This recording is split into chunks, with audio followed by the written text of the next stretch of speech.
Wait, did I tell you what happened this weekend? No. I was getting... A bouncer asked me, she said... Stop.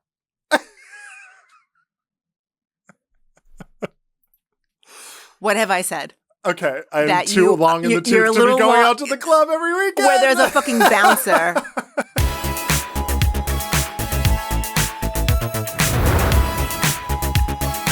Welcome to Brief Recess. I'm Michael Foote. I'm Mélissa Malebranche. Today we're going to be talking about the Enron meltdown of the early 2000s, 90s talk shows, gay panic defenses, and all the times that we both cried on the F train. And Taco Bell. I want to tell you something funny. So, as you know, I have a ton of cousins, way too many. And one of them... Have you ever done a count? Yeah, 30 on my mom's side. And like... That is... Okay, sorry. That's like a lot. But there are a lot of... my grandparents had a lot of kids. Like they had 10 kids. So all you need is to have each person have at least two. One or two have four. And then the next thing you know, do you have to like blow out Thanksgiving to like a wing of the house or something? Or is there like an extension? This side like on the White House ballroom? Not quite. So this side of the family, well, they were mostly in Haiti. So there is no Thanksgiving. Okay, yeah. But... my other side of the family, there are about 18 of us. And yes, we have never had a traditional sit-down Thanksgiving. People just like grab a plate. Grab a plate. Yeah, Seat on the lap. We're the same. Yeah. Sit on the floor. The foots are the same. How come? My mom doesn't like to cook, so it's very like usually pretty casual, and the house isn't like, we usually invite a lot of people over. The house isn't like big enough to do like a big full like sit down silverware work from the outside in kind of situation. We have had full sit downs when my cousin who does Thanksgiving rents a tent. Oh, that's fun. Wait, in New York? In Jersey. And it's not too cold? Thanksgiving is my actually favorite holiday. Thanksgiving is. Yes. Not mine. Because Why? There's no stress around like getting people shit, and I love to cook. So it's like it's the Super Bowl for people who cook. I feel like Thanksgiving is very stressful. No, I disagree. Because cooking is cathartic. It is like an exercise in like working through something, but having to like shop and figure out what someone likes, the stress of the holidays it does me in. I have a menti bee every time. No, Easter is my stress-free holiday. Easter's nice. Yeah, Easter's nice. You make a porchetta. I do. Not always, but a porchetta, a leg of lamb. I know. I've been trying to get an invite to your fucking Easter for years.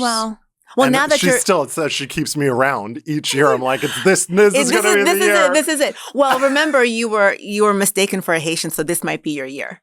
Yeah, that could be really new. Wait, did I tell you what happened this weekend? No. My friend texted me, and I wasn't going to go out, and he was like, "It's Final Fantasy drag night with Megami, who's like a famous drag queen from RuPaul's Drag Race." So I was like, I can't miss this. Okay, so that was the text that you sent me, but I did not understand. Yeah, you didn't understand who Megami was. It's okay. Apologies to Megami. But anyway, so I went. 20 minutes later, I'm there. I hop in the lift. We don't take Ubers. They've been canceled, right? And so I hop in the lift, get there. Everyone's naked. Everyone's in. I said... Wait, did you get naked? No, there are no pictures. No, I didn't get naked, but I asked my friend, I was like, where's the drag show? Like, I came here to give $1 bill to a drag queen and like see a show, have a drink and go home. Well, that is the show, the nakedness. He said, oh, drag show ended 15 minutes ago. It's a jockstrap party now.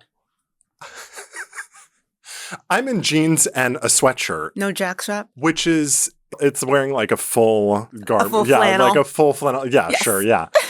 So I'm like, okay, you guys have fun. Like, I'll be up here at the bar with like the clothed people. So you weren't the only clothed person. But there's like a main space and there's like the bar. So like where you sort of like mill in and out. And naked, like naked?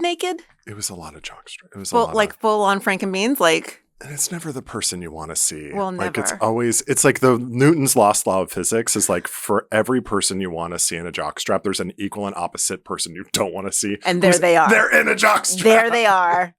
So it's late. Brad and I have had a couple drinks because we were like, we're the only people in clothing here. And you didn't have to be. That was a choice that you made. Yes. And we end up at Taco Bell again. And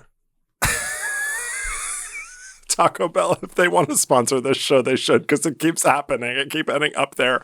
But this girl walks, all I hear is, excuse me? Do I recognize you from somewhere? Yes. I was like, uh-oh. Now, it's like 3 or 4 in the morning, so I'm like, where's our Taco Bell? We're like in deep Brooklyn.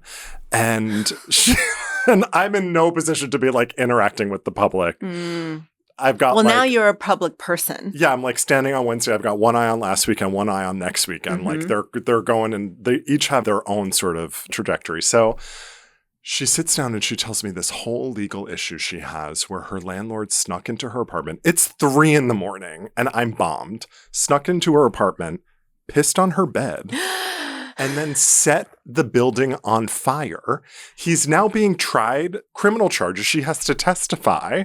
I had to say to her, I was like, I can't help you right now. I am too intoxicated to like be giving you legal Wait, did you get advice. her number? I honestly can't remember. I was like, if you DM me, I'm happy to chat more. Will the young woman who met Michael while he was intoxicated in the Taco Bell, please reach out to him over his DM. She said, are you the guy who does Diva? Girly pop. I was like, what is happening? You were unwell. And you didn't listen to my story about my cousin. Oh, yeah. Tell me about your cousin. Well, now I don't want to. I cut you off. No, I do want to hear. We talked about Thanksgiving. Tell me about your cousin. So my cousin reaches out to me and she wants to interview me. She and her friend have their own podcast and it's about sort of like parenthood and whatever else, cool. Right? Sure. So it's perfect for the two of us who have no children. Right. Well, it's not just parents. It's about childless by choice. Childless by choice. Choices were made. Emphasis on the choice. Choices were made. But she and her friend, they do this thing where they talk about living outside the country of origin, all this other stuff, right? So she says to me, our next topic is going to be about interracial marriages, and I would love to talk to you about interracial marriage. You've already done a round off back handspring. You're there. And you've got the glasses on. I text her back, and I was just like, I'm happy to talk to you, except I'm not. And she writes back and she was like, not what? I was like, in an interracial marriage. Interracial marriage? My husband is not Haitian, but he's African American. Yeah, he's not white. Yeah. So I'm waiting to hear back from her because I am. How long has it been? A couple of hours. I am waiting. Get it up. Get the phone. Waiting for her because what's been happening? Right. Yeah. What has been happening? What does she think is happening? There's a separate text chain about how you married a white guy. Well, or is there? And nobody corrected her? Or did she think she was texting someone else? No, she knew she was texting me. Okay, well, you actually have to do an update on next week's episode. I will. We've got to do absolutely. a full dramatic reading. I'm iambic nervous. pentameter. Yes, yeah. I'm nervous. I'm nervous. I don't even know this person. I can't wait to tell Andre, but like, you're out here. You haven't told me. I would have called Brad at work. I would have called his office. No, he's out here cosplaying a white guy, unbeknownst to him. Unbeknownst to him. Halloween just got a lot easier to get dressed for. He's a lot of things. I'm being confused for Haitian and Andre's being confused for white. The world has gone mad. No, we need better health care so people can get their fucking eyes checked. This is sidebar. We're just going to talk about what happened in court this week. I had a hearing this morning. Actually, it was really early. They're all early. But this was a quick one. It was in and out. Mm-hmm. And it was... Where was it? It was down in Lower Manhattan. Okay. Yeah. So thank God I didn't have to go to like family court in Brooklyn because that is always a nightmare. I bike everywhere. Mm-hmm. So for me to get over the Brooklyn Bridge or the Manhattan Bridge is that early. Aren't you all sweaty when you get over there? No. You don't sweat? I mean, it's usually there's like the thing about if it's hot in New York and you're on a bike, there's a breeze because you're flying. You're like going pretty fast. So it actually is kind of nice. Okay, continue. Simple assault. Mm-hmm. I got there. And I've got quite the docket of cases I'm working on right now. It's we're approaching unmanageable, but it's okay. I'm handling it well. Are you? I've got help. Yeah, I've got people supporting me. You have people? A team. No, I don't have a team. But they brought my client in and I was like, he looks different. And this person's incarcerated. Mm-hmm. I'm looking at the haircut. I'm looking at the tattoos. I'm like, this is the wrong fucking person. It took me like a minute. And I said something. I of course said something, but like I said something to the judge. And then I said something to the bailiff too. I was like, did they have the same name? No. And also they use like an identifying number for people who are incarcerated. Right. So it's like they call the number, they bring the wrong person. Where's your person? And so they had to go like swap them out. And when this random person shows up and looks at you, what do they say? Well, they were looking at me like, oh, wow, you're my public defender. Like, this is, they had never, they were just sort of like coming for their master calendar hearing. Uh-huh. Yeah, the bailiff, I was like, you brought the wrong person. Do you often mix people up? Yes, I'm sure they do. Yeah, he didn't like that. I'm sure he didn't. Doesn't mean that it's not true. Yeah, it's true. Do they apologize to you? No, cops will never apologize to me for anything. Never.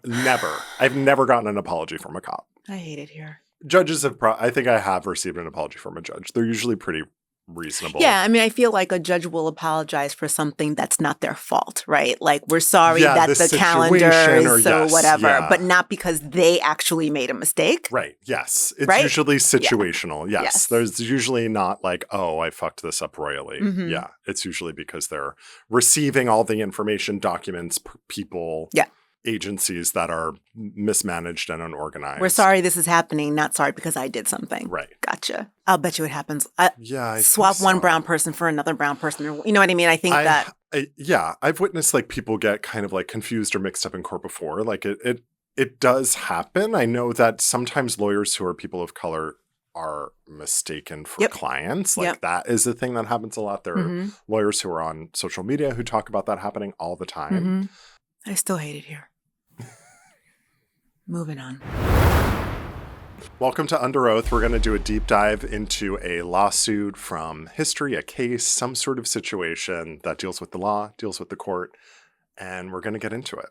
So, Mélissa, I brought the People versus Jonathan Schmitz, I think is how it's pronounced. It's from Michigan. It's from 1995. And this is the lawsuit. Usually, like, the name of the lawsuit doesn't really match up with the situation, but this is infamous as the Jenny Jones Show murder lawsuit collab. Right. Yeah. So to set the stage, it's 1995. And you should also say, like, in the 90s, there were a lot of sort of dueling talk shows, right? So it was Jenny Jones, Geraldo Rivera, Oprah Winfrey, The Phil Donahue Show. This was the only thing that was on. When I was homesick from school, it was Jerry Springer. And Jerry Springer, I forgot about him. It was Ricky Lake. Go Ricky, go Ricky. I remember that. Yeah. It was these talk shows or daytime soaps or The Price is Right. The Price is Right. That was all that was on TV. That was all. Or the channel you went to see what shows were on. And that was if you had Channel cable. 13, that was or like PBS. The best it got. Right. Yeah.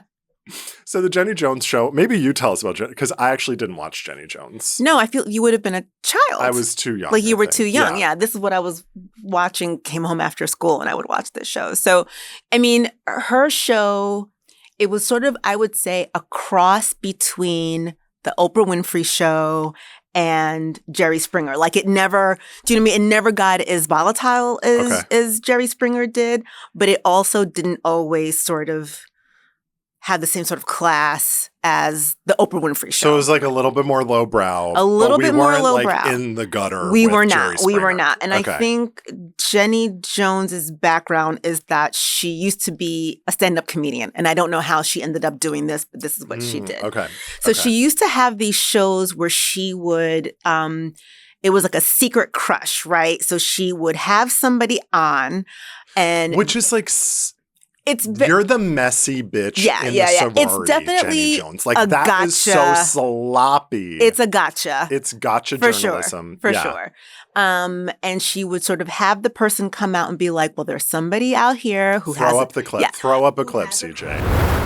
Get the headphones off of John and let's have John come out here and see who has the crush on him. Here's John. Who has a crush on you, and you don't know who it is, and we're going to bring them out. And then, imagine the casting for that, right? It's like, I've got a huge crush on someone here right now. I'm not going to say anything. Rather than talk to them, I'm going to go I'm going to blow it up on TV. Shit up on cable TV. Right. It wasn't cable. It was regular TV. It was just regular. Yeah, I feel like it was 7 channels. It was like on Channel ABC. 9 or something. Okay. Yeah. Anyway. The victim of this murder was the guy who had a crush on someone.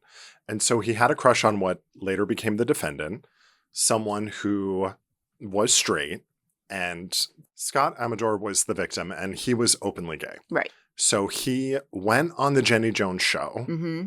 and was like, I've got a crush on this guy, Jonathan Schmitz. And they had a real gotcha moment on TV.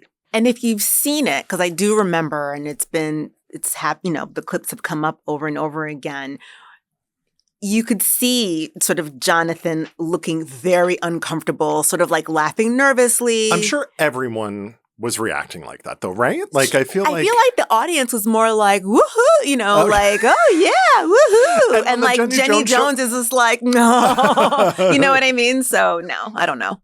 And I wonder if like people, if there are ever actually like good things that come out of this like crush segment. Like, are people like, no, that's a good question, actually. That would be interesting. I met my partner on the Jenny Jones show, the crush segment. Anyway. I mean, why not? So 3 days later, Jonathan Schmitz bought a shotgun and murdered Scott. Mm-hmm. They go to trial. He's charged with first and second degree murder. And well, the big difference between like the two different kinds of, so he was charged with murder, premeditated murder, first degree murder, second degree murder. So first degree murder is really like, you planned this out, you thought about it, you mapped it out, how you're going to get away with it. Mm-hmm. It's a lot of like, your serial killers usually get first degree murder. The big one you're like trying to avoid is first degree, any murder charge, right? Or killing anyone. Right. But that's also nice. like first degree murder is like, that's usually where the capital punishment comes in. Right. And so those crimes, you're trying to avoid life in prison and possibly the death penalty. And what about second degree murder? It's totally different. Okay. So it's usually without that premeditation piece. You still intend to murder that person. This wasn't an accident. We didn't get in a car accident. Right. There was some sort of intentional piece of like, I am going to do this thing. But it's usually like the exigency is the thing. The big differentiator, like in my mind, is like this person, something happened, incited extreme rage violence in this person, and then they acted immediately. So basically when we hear about a crime of passion, perhaps, yes. right? Okay. And when I'm reading this case, I'm thinking about those 3 days. That would be the first thing for me where I would be like, I probably am not going to win a second degree murder charge. Right, because he had time to think about it. He 3 went out. days is like a kind of a long time to cool off. Like when you're learning this in law school, they're talking about like the impulsive, no thought. Yeah. I'm going to kill you. Which, I don't know. Have you ever felt like extreme rage like that? Yes. And I'm actually really glad that anytime I felt like that, I have sort of known that I'm feeling that way. Yes. And I like stop. And you call me. I call you, or I'm just like raging by myself. Because when your back is up against the wall and you are so angry at something that's happening, there is this little part of you that sort of the logical part of you that goes out the window, right? Maybe not like killing someone, but for me, I'm like, I'm so angry right now that there's like a physicality to it. It's like it has to come out of me some way. Well, yeah, you sort of I got to scream into a pillow, face in absolutely. the ice water, go for a walk, go for a run. Like there are these like, I have felt like that level of rage where it's like it's actually overwhelming my physicality. Anyway, the big differentiator between those two murders, first degree and second degree, is that premeditation piece. If you don't have that, it has to be second degree murder. So you intend to kill this person. So those heat of passion crimes usually come from walking in on your spouse. And then there's like this really, I mean, they're all super gross and evil defenses, but the gay panic is one of those defenses. So it's got a really long sort of like ugly history where it came up through homophobia. I mean, there were race-related ones, which were essentially, right, like lynchings and Scottsboro boys. But with this particular defense of the gay panic, it kind of came up in the 60s and 70s when people were really like DL in parks, cruising for guys. Sure. And it was and still is a successful defense that people use. In a gay panic defense, you're basically arguing that a gay person came on to a straight person, and that straight person, I think, is almost always a man. I would be curious if there's actually even a lesbian statute on this. Off the top of my head, there was a case, but she was like helping lure queer people to their death. That's with another murder. It was different than I think this that's type different. of, Anyway, gay panic defenses. it's usually, it creates such like extreme reaction in the straight person that a defense attorney argues that this person should receive a reduced sentence because they should get that second-degree murder charge, because what they were feeling was so extreme that they couldn't control their reaction, because being approached and solicited by a gay person was such like a affront to their sexuality. Right. So here's the thing with that, right? Let's say that I'm going to understand the idea of a gay panic defense. Wouldn't that be something that happens immediately? Yes. Right. Yes. So most of the case law that I've read, I think Matthew Shepard, I think they also used gay panic defenses in that lawsuit. It's usually in like a hate crime charge situation. So they're not formally recognized statutes. Like this is just like a tool that defense attorneys use. And I've got to be clear here, like I'm a defense attorney, right? Like I use defenses all the time in court. I want to like break down like the ethics of it kind of. Like I think that every attorney is different. I'm like privileged enough and have enough money that I get to kind of pick and choose the cases that I've worked on. But I've been assigned cases by judges, and you have to represent that person. You do. You have to. Oh, yeah. If you're on the bar registry, like you can get assigned a lawsuit by a judge. I don't know if that's what happened with these lawyers. No. I'm just curious. So let's just take you, for example. Yeah. You as a gay man, if you are now assigned this case. Yeah.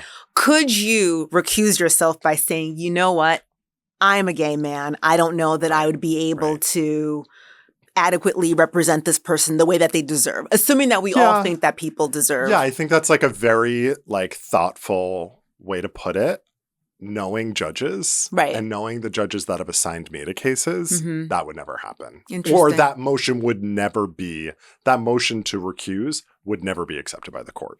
Because if you're being assigned, it's because no one else will take it or the PD's office is overwhelmed or whatever. Okay, so what if you get assigned this case and... What would I do? Well, you've already said that you probably would not have a choice, right? Like if the judge assigned you to it. You now are charged with doing your best to represent somebody. Right. I wonder, though, if the person loses, if the person ends up going to jail, could that person now turn around and say, my attorney is a gay man. Yeah, he did not try hard enough. Sure, yeah. I mean, you can bring, inadequate assistance of counsel. I mean, I just feel like that would be the risk that judge now is taking, right? Yes, like, I'm going to assign this person. This could get overturned on appeal. Yes, absolutely. The thing about it for me is like, it's so hard to be like, what would I do? I think about that all the time when I'm watching the news, when I'm watching the Mangione trial, like whenever I'm watching, I'm like, what would I do? The thing that people don't understand, and like it even takes for me to understand sometimes, is that like juries are so subjective. It's a group of 12 people. Like when you hear, oh, the jury, it's this like amorphous blob in your head that you don't have faces, you don't know who they are. The defense attorney had a chance to interview those people and kind of understand them. And the defense attorneys here in 1995 interviewed those jurors before they were seated. So for them to kind of use this defense, I'm like, what did they see in the eyes of that jury that they thought this would actually work? And the tea is that like it did. Like he got second degree murder. Like they got it reduced. So for me, I'm like, it's so easy for me to sit here and like talk about the ethics of a case or what a defense attorney should do or not do. And I would never use a gay panic defense unless I was literally up against the wall and it was like my license was on the line. And probably even then I'd be like, I would strongly encourage my client in this situation to take a plea. And we're speaking in hypotheticals. I don't know any of these people. Right. But today, it's 2025 and this is going on. I would really encourage this person to plea, but like that's the tea. Clients usually don't want to take a plea. Right, because they want to take their chances to see what would happen. You need a prosecutor to offer a plea, right? Like you can't just like take a plea that doesn't exist. Right. So the crazy thing about gay panic defenses is that they still exist. They are still real defenses that you can use in many states in the U.S. Some states, while these are not statutory defenses where it's, oh, this is like your menu of options of defenses you can use, Some states have gone on the record and actually banned them. So New York, it's banned in New York. I wonder how often it is used. There's this like interesting clip. I saw it on TikTok of this attorney. She's a criminal defense lawyer and she's doubling down. She's really defending like the use of this as a defense. She won't say, and she's a queer woman, and she won't say like, I don't think I would use that or whatever. She really just like will not answer the question. Kind of, it was really interesting to watch because I mean, I was kind of raised by defense attorneys like that in law school. Like I was sort of raised by this like very strict perspective of like, you defend no matter what. Right. It has nothing to do with your ethics. It's nothing to do with your personhood. And I'm like 99% there. Like I really am like a very strong defense attorney advocate. Okay. Of like, I'm going to defend, I'm going to help this person. Yep. You're going to do your best. You're going to do your job. But like acknowledging like the extreme privilege I'm in, like I pick and choose my cases. Yeah. And there's enough inbound that I'm able to do that and still pay the bills. Right. I don't have to take that. I don't know what it's like to not be able to put food on the table as a lawyer and have to work on a case that I don't want to work on. So part of a gay panic defense or any sort of like heat of the moment defense, in order to get that reduced charge, there's usually this like exigency piece where it's like, this happened immediately. You walked in on your spouse, you walked in on your partner, having an affair. And in that moment, you murdered the person that they were cheating on you with. And, you know, law school textbooks are like filled with like, it's like the same exact situation. It's like husband and wife is having an affair with whomever, husband walks in, murders the guy. It's like or both of them. Yeah. And so it's like a very common situation that we see all the time. So there is this sort of like urgency to that rage, right? So the notion that it took this man 3 days of blind rage but it wasn't. It wasn't. It was premeditated. Like for reading this, it's premeditated. If he had time to go out, find a place to buy a gun, buy the gun, get the bullets, load the gun, go to the place, find the guy, and kill the guy, he thought about it. Just getting to the studio today, I've gone through like 8 different emotions on. No, but seriously, like you get fucking through shit. A reasonable person moves through shit throughout the day. If I'm really pissed off about one thing, maybe a couple hours. Like, and I have a terrible memory. So I hear you. That happened. By the end of the day, I'm like, what do you mean? So the jury actually only partially bought this. Like they rejected the first-degree murder charge, but they convicted him of second-degree murder. So there wasn't the panic argument got it reduced, but he wasn't downgraded all the way to manslaughter. It's usually gay panic is used to get you down to manslaughter. He was sentenced to 25 to 50 years. Like, is he still in? I don't know. I wonder where he is now. I did kind of want to talk about like self-internalized homophobia a little bit. And like this, I don't know, like reading this case, like usually the fact pattern's really interesting just to kind of get a sense of like where we were in time. And we talked about like, you know, what it was like in the 90s watching TV and stuff. But like to be a gay person in 1995 and have a crush on a straight person, like, I don't know. I think any gay person watching this, any queer person knows what it's like to have a crush on someone that literally by definition of their sexuality has no interest in being with you. Right. And I don't know. I feel like it really like struck a chord with me reading it.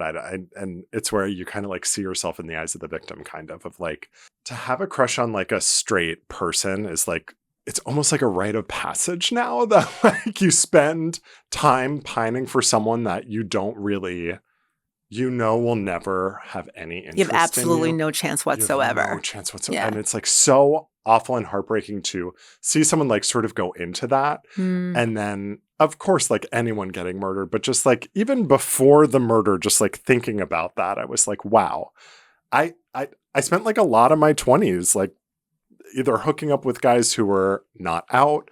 I was in a long-term relationship with someone who wasn't out for a long time, who was like, is like, I think married to a woman now. Like there is this like, I don't know. For me and like, and after doing all that therapy and like ketamine treatments, like I got to a place where I understood like my internalized homophobia, right? Like what self-loathing pieces of me were having me seek out, not to diagnose this victim of a murder. Like, no, but I hear you, what though. part of me was like kind of seeking that validation from straight society, right? Like, what part of me sought out a someone I could never have to kind of like torture myself? I don't know. It just like, it really got me thinking about that moment in my life and how just like fucking awful it was.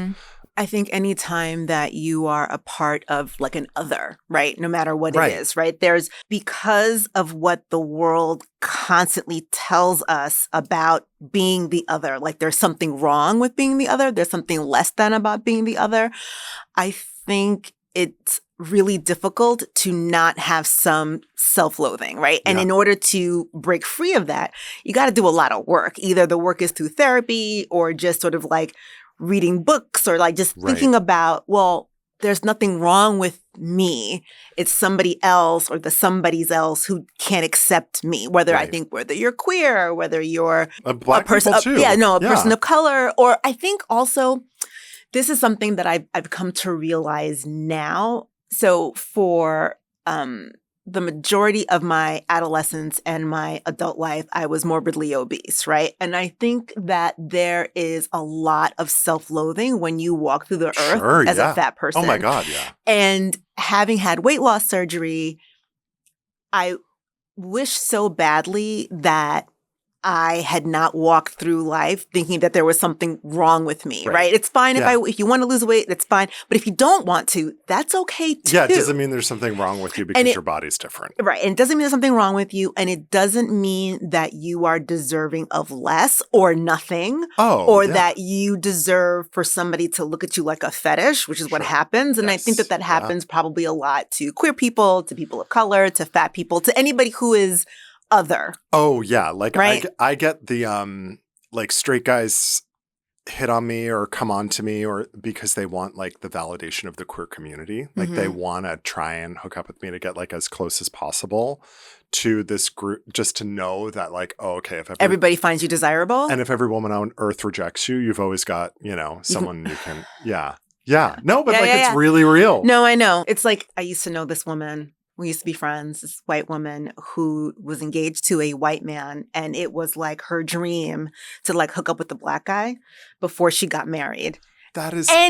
Okay. And she asked me to introduce her to somebody. Like I would ever introduce someone like that to somebody that I cared about, either a friend or a cousin or whatever it is, so that you can do that. Starting a quick group chat. My friends go like, oh my God. I was so, and then she couldn't understand why. She was just like, well, I just wanted to have this. It reduces someone down to like the basics. The basest, most like, I mean, and part all of that stuff is it's so seeped in like racism. I mean, it's very much like but like also just how the world or this country, how the people in this country view people who were not straight, white, attractive, thin, whatever it is. It's like you don't fit into a box. Yes, absolutely. Yeah. As I'm sort of like closing the loop on this case, I'm thinking about like how many gay people are still fucking hate crime to this day? How much like race-based, queer-based, like a lot. Any sort of violence, especially like Black trans women, like it's like the number one protect the dolls. Like we're saying it at the... And we're living in a time, I think, where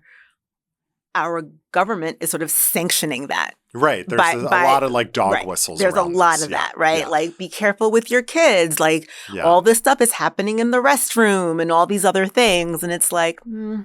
I've seen a lot of sort of like queer community like stepping up for itself because it has to. Like a lot of people taking care of each other. Yeah. And I've gotten a lot more texts on my phone, which like I totally love, of like, hey, I'm going to this place to hook up with someone. Like, here's my address. Here's their photo.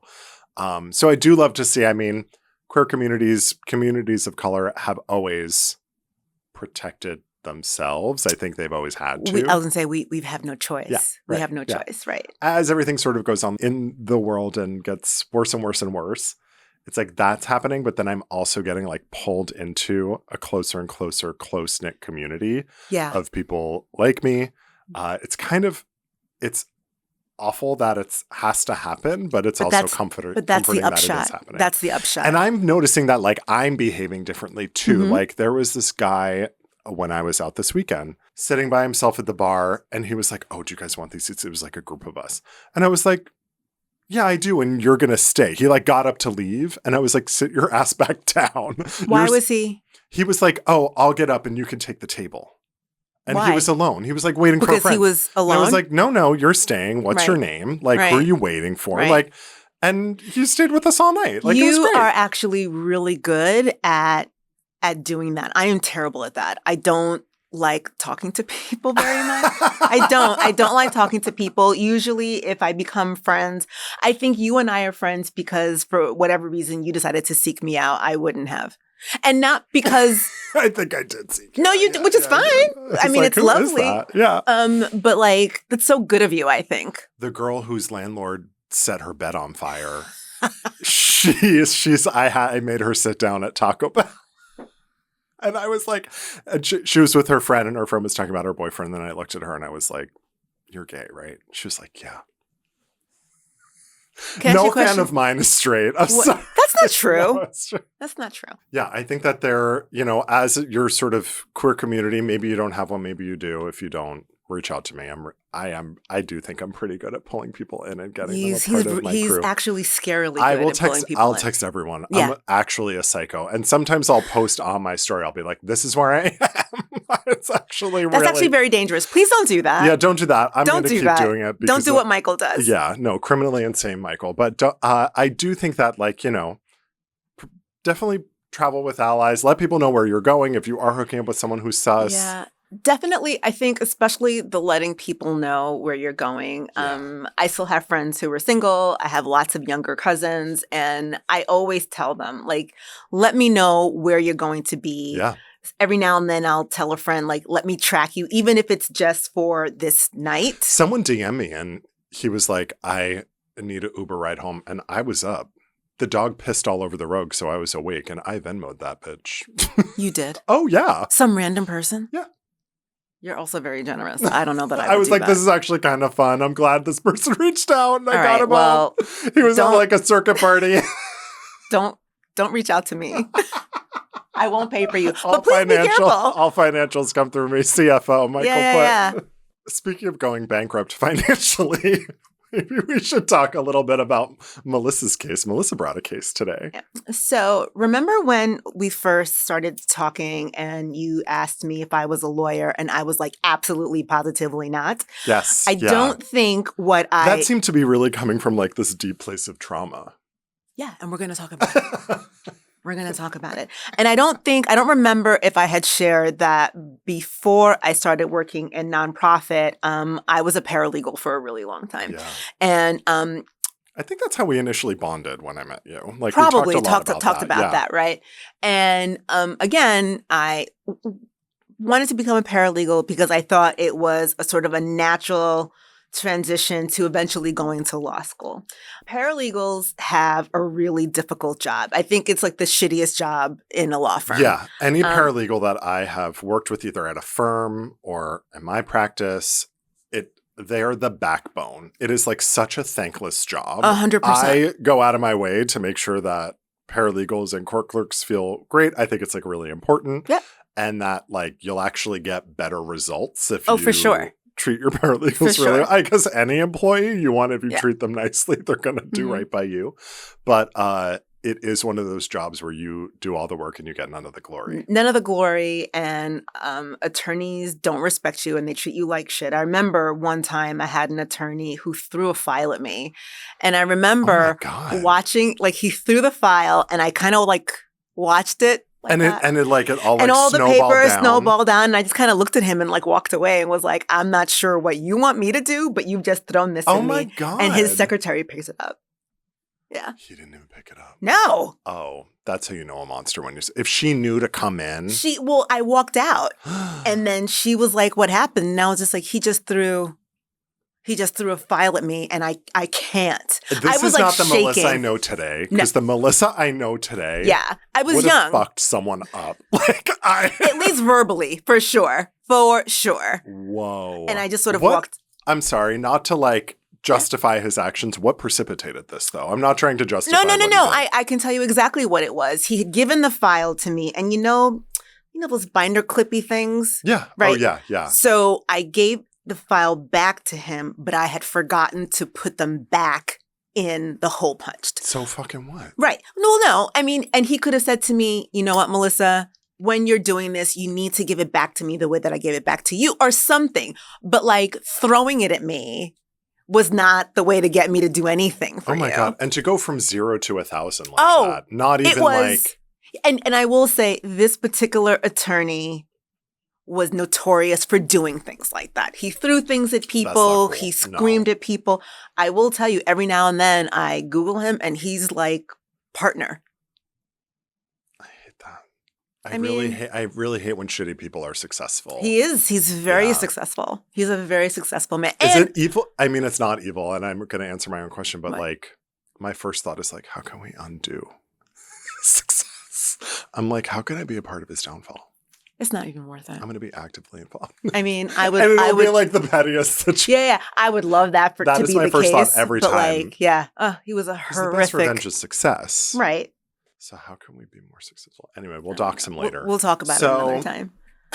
But anyway. So you were a paralegal. I was a paralegal for a really long time. At a firm in New York. At a firm in New York. I worked at a few firms in New York. One of the things I kept on doing was like I kept on moving around because I thought that the problem was the firm where I was when actually the problem was me. Do you know what I mean? In the sense that that is not the kind of work that I was meant to do. The practice of being a litigation paralegal was absolutely not right for me. Yeah. Right. Yeah. But I had experience being an immigration paralegal for a nonprofit organization that helped people with HIV. I loved that. Was this Gay Men's Health Crisis? I used to work at the Gay Men's Health Crisis We back in the talked 90s. about this, yeah. I loved that job. And I learned a lot and I felt like I was doing some good work for people who deserved it, who needed it. Yeah. But I will say, again, it was sort of early, mid-90s. Not only did I have a lot of clients who died, but my colleagues around me also started to go, which became really, really challenging. And eventually I was like, I did it for about 5 years. And I was like, you know what? The emotional toll sometimes. I can't do this anymore. And that's when I was like, you know what? My logical next step would be to go work for some big law firms. Yeah. And it was one really terrible experience after another. And the case, we're going to talk about the case. Okay. The case that ended my paralegal career, and I kid you not, was Enron. No. So I don't know what anybody knows Not about. Only did Enron tank the financial sector, but the worst killed my crime dream. of all was Melissa's paralegal career. I couldn't do it. I could not do it anymore. So if you don't know anything about Enron was this energy company. It was originally based in Omaha, Nebraska, but I think it ended up having a huge base in Texas. And what ended up happening is that they were making a ton of money, but then they found out that a lot of it, they were reporting their income fraudulently. So there was a lot of weird stuff going on in the background, right? Don't do that. Yeah, don't do that. And eventually they got found out. It exploded, right? And so they got found out in 2001. In 2002, the lawsuit started. And there were at least 20 different law firms that were working with Enron for Enron some way. And I ended up working for one of the firms that was representing them in their bankruptcy.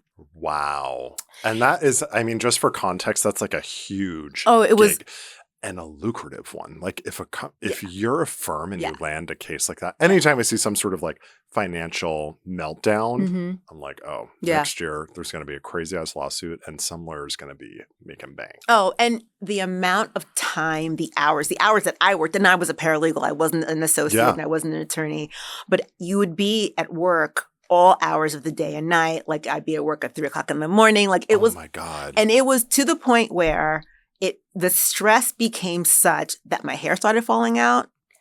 This is too much information, but I'm going to share it anyway. I had the runs all the time. Like my stomach was fucked up. And I remember it was super late at night. I was working. Your beautiful hair. I would. Huge. When I tell you a huge, that's what happened shiny, to mine actually. One suit. The stress of a lawsuit just got it all. This is the before and after. And I remember working with an associate. And it was the middle of the night. And I remember he looked at me and he was like, I thought he was going to cry. He was like, what are we doing here? Oh my God. And I was like, That is a good fucking question. What the fuck are we doing? What am I doing here? And I feel like a couple of weeks later, just one person looking at you and saying, "Oh yeah, what are we doing here?" Is such like an internal monologue, externalized. It also makes you feel like I am not alone in recognizing that this is terrible. Yes, yeah. I am not alone. I am not alone in realizing that this is not only is it a really hard job, but for me, the wrong job. And leaving is contagious, right? Like that is where you kind of get this like hive mentality of like, oh, you want to go too? All right, let's we're in this here. Safety in numbers. I don't think he ever left though. But I will tell you that a few weeks later, I was on the subway and I wish I could say her name because I know you love it so much, but I won't.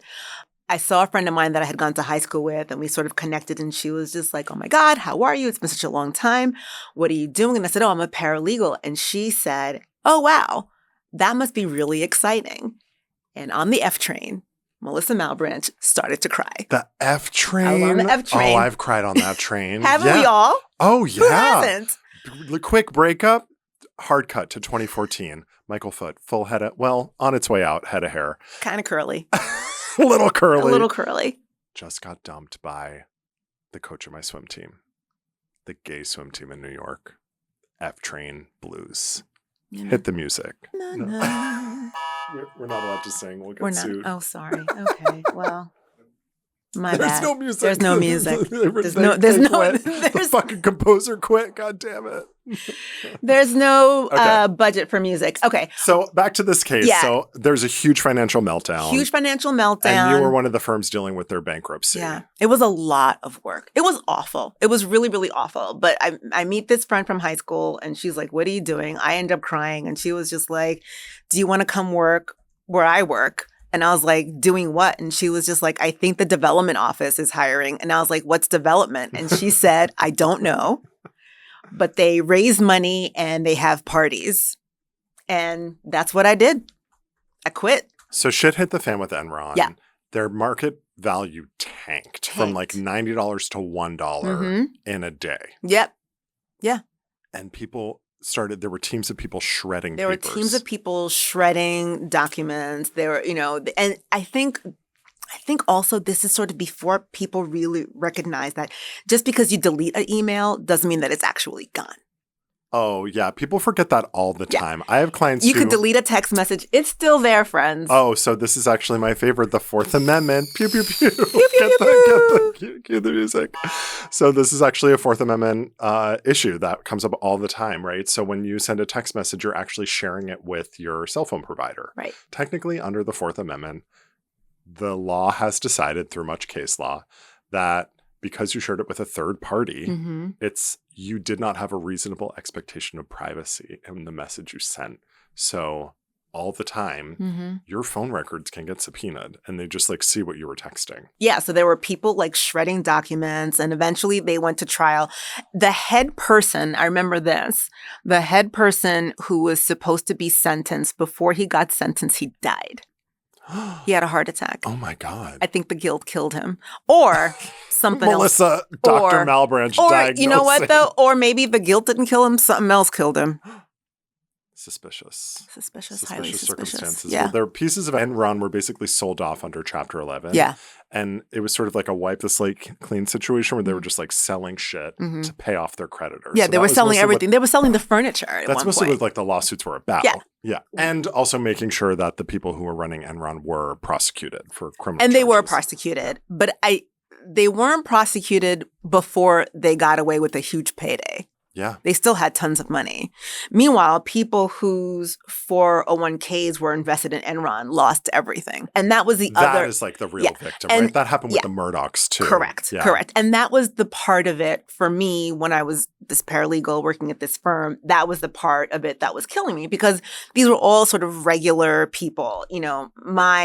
I come from a very regular family. Right. My mom was a teacher and my dad was sort of middle management. Like this is the kind of thing that could have impacted somebody like them. Of course, right? Yeah. It was awful.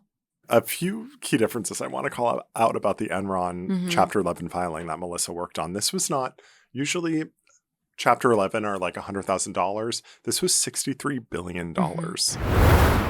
We got to get into the DMs. Okay. This is Tales from the DMs. These are all your questions that you sent us. Send in your questions. Leave out identifying information. And always remember, while Michael is a lawyer, he is not your lawyer. So this first question, let's play it for the group. Hi, Michael. This is more of a question from a burgeoning young lawyer who is awaiting bar results. But yeah, if you could regale us with a tale of what the bar was like for you and how waiting months for it felt and what you did to cope in the meantime.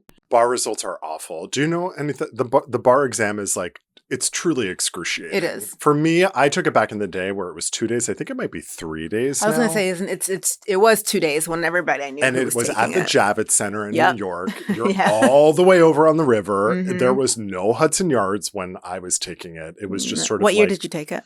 2014. Mm-hmm. So it's sort of like this like wasteland down over there.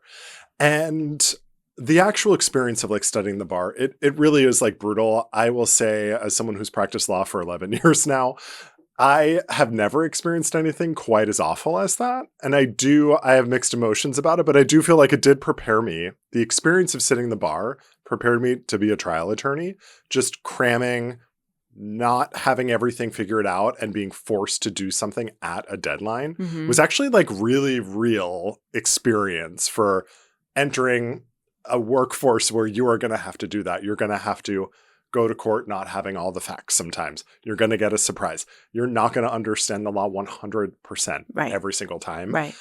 So it was actually like a really good way to like kind of get prepared. And it was also like so excruciating that every terrible experience I have now, I can compare it back to that and be like, oh, well, at least it wasn't like that sitting the bar. Yeah. So I actually have a funny story. I was sitting in the bar and the girl next to me, you're sitting like, it's like in those little desks. Yeah. You're right. It's like long tables. Yeah. So I was sitting at a table, someone's right next to you. And she finished, like I was on like page 2 and she was done. And if you've sat the bar or if you're thinking about sitting the bar, timing is everything. You have like you time it out of like 40 seconds per question. You're trying to like get through as many as possible because it's better to do that than have unanswered questions. How long is the test supposed to last per day? I think it was 8 hours. It was a full 8 hours of testing each day. That's and awful. Studying leading up to it, I think I was studying 16 hours a day. And I would eat and then I would sleep and like that. It really was it for like 6 weeks. So the girl next to me finished early and I was like, oh my God, like what the fuck is going on? And I had just been talking to her. She went to a great law school. I'm like, wow, I'm stupid. I'm terrible. This is awful. Right before the test ended, she scurried and would like flip back to pages.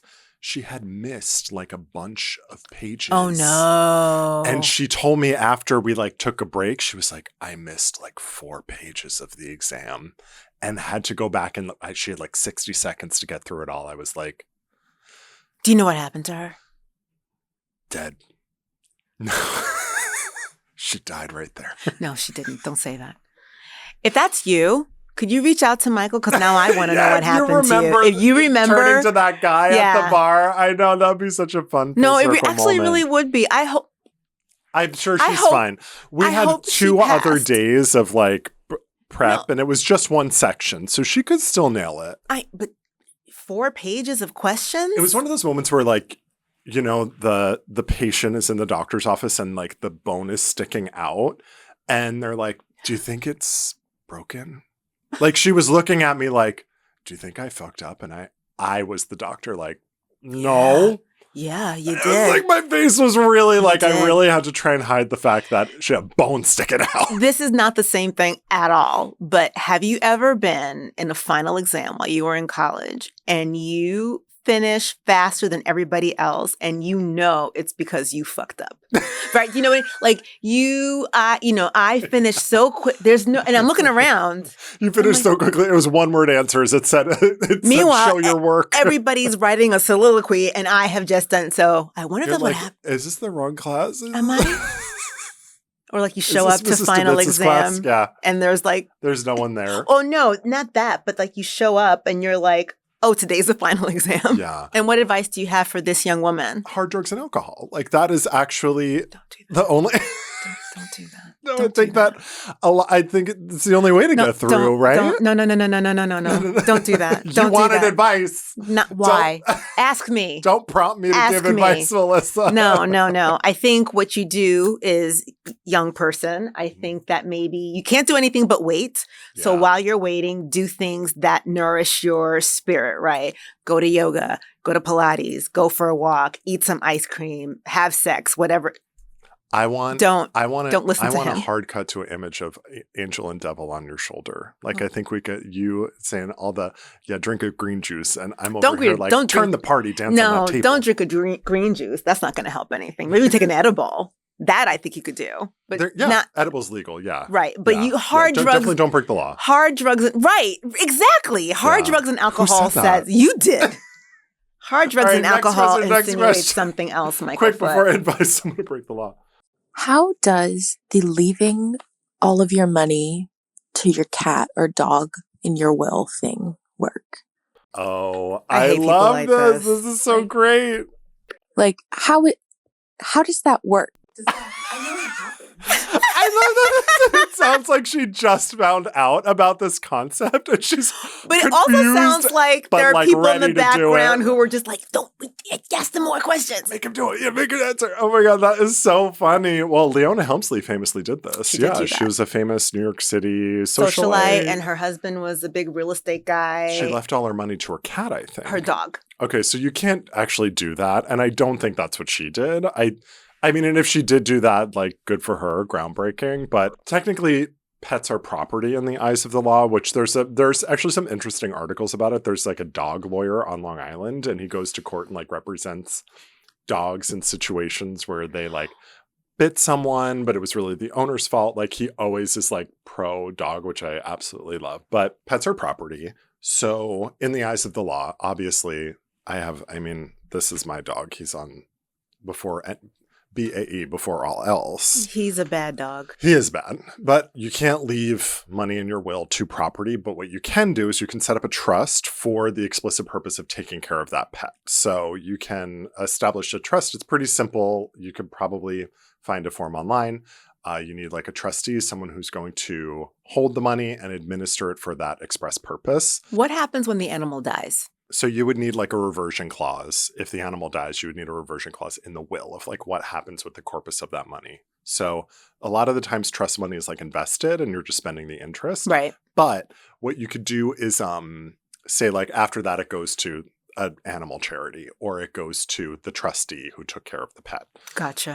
So the other thing you can do is a conditional bequest and say like Michael gives Melissa $100,000 to take care of his mean dog. If she doesn't want to take care of the dog or whatever, she doesn't get $100,000. Right. So you're qualifying that bequest to that person. But you would do it. I would in theory. But Jackson doesn't like anybody. You are an incredible pet owner. But now you have Arthur Weasley. Now I have Arthur Weasley, who's a maniac. I love him. He keeps running away. He keeps escaping your apartment. Yeah, I don't know why he does that, but he doesn't mean to. What's going on in the home? He's fucking spoiled. That cat is spoiled. Oh yeah, here we go. Leona Helmsley, the New York City hotel magnate, left $12 million in a trust for her Maltese named Trouble. A judge later cut it down to $2 million. I guess the judge... I want to read that decision. The judge was like, this is actually excessive. $2 million is the right number. But the dog still lived out its days in luxury with a caretaker. So what I imagine Leona probably did was she set up a trust for that caretaker to watch the dog. What happened to the balance of the funds? Who gets the money? The caretaker, probably. No, I know, but no. So Leona left $12 million for the dog, and then the judge knocked it down to $2 million. But the dog probably, how much is a bag of kibble, right? No. What's left over? What the $10 million? Yes. What happened to the $10 million? Oh, yeah, that's a lot of money. It is a lot of money. We need accountability. Let's do a full audit. And then I guess the person who gets $2 million, even if you're giving the dog, I don't know, dog caviar, the caretaker is really living off of the $2 million. This is the kind of math that Melissa used on the Enron bankruptcy case. I had to get through it. There was no other way. Counting her days to leave the firm. Oh my God. I feel like at one point I was just like rocking back and forth. No, like this. eating your hair. Just like, eating and that's why I lost it all. Because I was had a eating twitch. It was awful. Oh man, I was so unhappy. I was so unhappy. And your hair was falling. I mean, that is bad. Yeah. Mine fell out because of shitty genetics. Like yours fell out because of stress. Stress. That is your body being like, literally what's inside here is so damaging. It's like I was just full of hellish yuck. It was the fucking worst. It was awful. Melissa has the best ways of describing ailments. I pulled a muscle once and she called it a faux movement. A faux mouvement. That's what it is. It's a faux mouvement is French and it means you moved incorrectly and that's what happened. I threw my back out. You had a faux movement. I did. Yeah, but what the fuck are we gonna do about it? Well, I don't know. I don't have the solution to everything. Like a faux movement. That's another Reneeism. Renee, your grandmother? My grandmother. Your grandmother, a flower without odor. A flower without a smell. Une fleur sans odeur. Un faux mouvement. Vous avez fait un faux mouvement. Well, this has been Tales from the DMs. Please keep writing in your questions and please leave out your social security number. Please leave out the personal information, guys. Please. It's for your sake. Anyway, thank you for watching Brief Recess. I'm Michael Foote. I'm Melissa Malebranche. I'll see you in court.